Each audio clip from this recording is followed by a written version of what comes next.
పర్యావరణ హితవిత్తన రాఖీలు ఆరోగ్యకరం 18వ తేదీ విశాఖ జియూలో వృక్షాబంధన్ మహోత్సవం. ఎకో ఫ్రెండ్లీ రాఖీలు ఆరోగ్యకరం, ఆనందదాయకం. Doctor Nandini Salaria, curator, Indira Gandhi zoological park. పర్యావరణ హిత రాఖీలు విద్యార్థులు తయారు చేయడం ఆనందంగా ఉందని Indira Gandhi zoological park curator doctor Nandini Salaria అభినందించారు. శనివారం ఉదయం జంతు ప్రదర్శనలలో గ్లోబ్ సంస్థ విద్యార్థులు విత్తనాలతో కూడిన రాఖీలు తయారు చేసిన అనంతరం ఆమె మాట్లాడుతూ, పత్తితో తయారు చేసిన నూలు దారం, చిరుధాన్యాలు, పప్పు ధాన్యాలు, ఔషధ మొక్కల విత్తనాలు ఉపయోగించి కాగితం, అట్ట, పత్తి, నార, అరటితో తయారు చేసిన రాఖీలు ఆరోగ్యకరమన్నారు. ఎకో ఫ్రెండ్లీ రాఖీలు ఆరోగ్యకరం, ఆనందదాయకం అన్నారు. పర్యావరణానికి మేలు జరిగే విధంగా ప్రతి ఒక్కరూ జీవించాలని కోరారు. ఈ నెల 18వ తేదీ ఆదివారం ఉదయం విశాఖ జియూలో వృక్షాబంధన మహోత్సవం నిర్వహిస్తున్నామన్నారు. వృక్షాబంధన కార్యక్రమానికి మహిళలు రావాలని కోరారు. నా పేరు నరేంద్ర. నేను గ్లోబ్ స్కూల్ వెళ్ళి వచ్చాను. ఈరోజు జూ పార్క్ రావడానికి గల కారణం ఏమంటే, ఇప్పటి వరకు తయారు చేసినవన్నీ ప్లాస్టిక్ రాఖీలే చూసాము. ఇప్పుడు మేము వచ్చే కారణంతో విత్తనాలతో తయారు చేస్తాం రాఖీలు. ఈ రాఖీలు ఎక్కడ పడిపోయినా సరే పర్యావరణానికి ఎటువంటి ఇబ్బంది కలగదు. ఈ రాఖీలు ఎక్కడ పడిపోయినా సరే మొక్కలు కాస్తాయి, పూలు వస్తాయి, కాయలు కాస్తాయి. అందరికీ నమస్కారం. నేను ది గ్లోబ్ స్కూల్లో చదువుతున్నాను. కే దీపిక 9వ తరగతిలో చదువుతున్నాను. ఇప్పుడు రాఖీలు చేస్తున్నాము. మేము విత్తనాలతో రాఖీలు చేస్తున్నాము. ఆరోగ్యానికి చాలా మంచిది కూడా. ఈ విత్తనాలు పెరిగి పండు, కాయలు అన్నీ ఇచ్చి మన ఆరోగ్యానికి అవి తింటే ఇంకా బాగుంటుంది. ఈ రాఖీలు చేయడానికి గల కారణాలు అదే, విత్తనాలతో చేస్తున్నాము. ఇలా చేయండి. పర్యావరణాన్ని హితంగా చేయండి. ప్లాస్టిక్ని వినియోగించవద్దు. ఇప్పుడు మనం ఆరోగ్యంగా ఉందాం. ఏంటి సార్ చెప్పండి. బయోడైవర్సిటీని కూడా ఆరోగ్యంగా ఉంచేలా చూద్దాం. పేరు జాహ్నవి. నేను 10వ తరగతి చదువుతున్నాను. నేను ది గ్లోబ్ స్కూల్ నుంచి వచ్చాను. ఈ రోజు మేము ఇక్కడ మా స్నేహితులతో అందరం కలిసి రాఖీలు ఏర్పాటు చేస్తున్నాం. అది ఈకో ఫ్రెండ్లీ రాఖీలు చేస్తున్నాము. విత్తనాలతో ప్రతి ఒక్కరు చేయాలని మేము ఆశిస్తున్నాము. ఇలా చేయడం వల్ల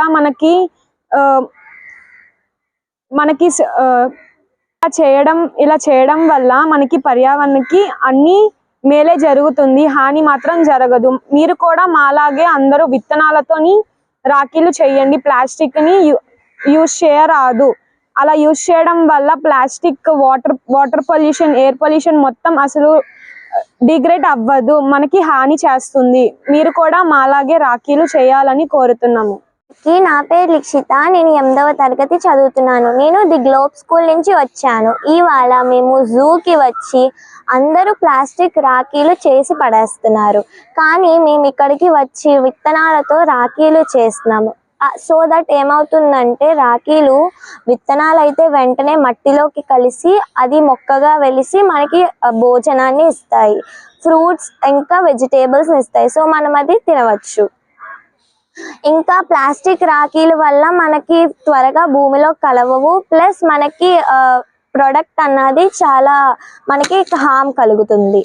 అందుకే మేము ఇక్కడికి వచ్చి విత్తనాలతో రాఖీలు చేసి కలుషితం చేయకుండా ఉన్నాము. సో నమస్కార్, నేను Nandini Salaria, curator, Indira Gandhi zoological park. ఈరోజు మనం ఇక్కడ ఒక ఈకో ఫ్రెండ్లీ వర్క్షాప్ చేయడం జరిగింది. అక్కడ ఏంటంటే, గ్లోబ్ స్కూల్ నుంచి మనకి 70 మెంబర్స్ పిల్లలు వచ్చారు. వాళ్ళు మంచిగా ఈ రాఖీలన్నీ, ఈకో ఫ్రెండ్లీ రాఖీస్ అన్నీ తయారు చేశారు. మనకి అంటే ఇలా కూడా ఒక రాఖీ అనేది కాన్సెప్ట్ ఉంటుంది అనేది పిల్లలకి ఈరోజు చెప్పడం జరిగింది. ప్లస్ ప్రాక్టికల్గా డెమోన్స్ట్రేషన్ చేయడం జరిగింది. విచ్ విల్ అంటే వాళ్ళ మైండ్స్లో ఉండిపోతుంది ఇది ఎప్పుడైనా సరే. సో ఇలాంటి యాక్టివిటీ చేసేటప్పుడు మనం మాట్లాడతాం, కానీ యాక్టివిటీ చేసినందుకు వాళ్ళ మైండ్లో అవి ఉండిపోతాయి. కాబట్టి అదే ఉద్దేశంతో మనం ఈ యాక్టివిటీ చేయడం జరిగింది. సో ఖచ్చితంగా ఒక ఈకో ఫ్రెండ్లీ లైఫ్ స్టైల్ అనేది వాడుకోవాలనేది వాళ్ళకి ఇంకొక ఐడియా, ఇలా చేయొచ్చు అనేది వాళ్ళకి గుర్తు వస్తుంది ఎప్పుడైనా సరే. సో ఈరోజు మనకి C4 trust organisation plus green climate foundation organisation వాళ్ళు మనతో కొలాబరేట్ అయ్యి, మన జూతో కొలాబరేట్ అయ్యి ఈ యాక్టివిటీని ఆర్గనైజ్ చేయడం జరిగింది. So we are really thankful to them. So tomorrow also రేపుకి మనం వృక్ష బంధన్ అనేది ఒక ప్రోగ్రామ్ ఆర్గనైజ్ చేయడం జరుగుతుంది. దాంట్లో ఏంటంటే ఇప్పుడు ఈ ఒక చెట్టు ఉంది. ఈ ఒక చెట్టు అంటే మనకి ఎన్ని సంవత్సరాల ఏజ్ కూడా మనకి తెలియదు. 100, 200 ఏంటి పైనే ఉంటుంది ఖచ్చితంగా. సో అండ్ ఇలాంటి చెట్టుకి మేము చూస్తూ ఉన్నాము. Maybe it is home to more than 200-300 nest అనమాట. సో ఎన్ని పిల్లలు పుట్టాయి దీని మీద, చాలా రకాలుగా బర్డ్స్కి, ఎంతమందికి ఇది షేడ్ ఇస్తుంది, ఫ్రూట్స్ ఇస్తుంది. సో ప్రతి ఒక్క వృక్షకి, ఒక చెట్టుకి ఒక ముఖ్యమైనత ఉంటుంది. దీన్ని సెలబ్రేట్ చేసుకోవడం కోసం మనం దీన్ని కూడా ఒక రక్షాబంధన్ లాగే వృక్షాబంధన కాన్సెప్ట్ తీసుకువస్తున్నాము.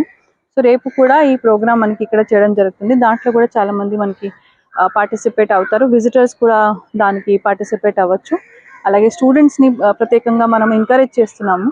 సో దట్ ఈ చిన్న ఏజ్లో వాళ్ళ మైండ్లో ఇలాంటి కాన్సెప్ట్స్ ఉండిపోతే ఇవి చాలా లాంగ్ రన్లో వాళ్ళకి పనిచేస్తాయి. సో మనం ఏంటంటే ఒక గ్రీన్ వారియర్స్గా వాళ్ళకి తయారు చేయాలి ఈ ఫ్యూచర్ సేవ్ చేయడానికి. సో ఇదే కాన్సెప్ట్తో ఇలాంటి చెట్టు కానీ, ఇంకా చిన్న చిన్న చెట్టు కానీ, పెద్ద చెట్టు కానీ, మన చుట్టూ ప్రాంతాల్లో ఉన్న చెట్టు కానీ, మీరు ఎక్కడైనా ఎవరైనా ఉన్నారంటే వాళ్ళు కూడా వాళ్ళ ఇంట్లో చేసుకోవచ్చు. మనమైతే ఇక్కడ జూలో చేసినాం. We are most welcome. సో ఇక్కడ కూడా మనకి green climate foundation plus CC for trust foundation వాళ్ళు కూడా పార్టిసిపేట్ అవుతారు. So thank you very much.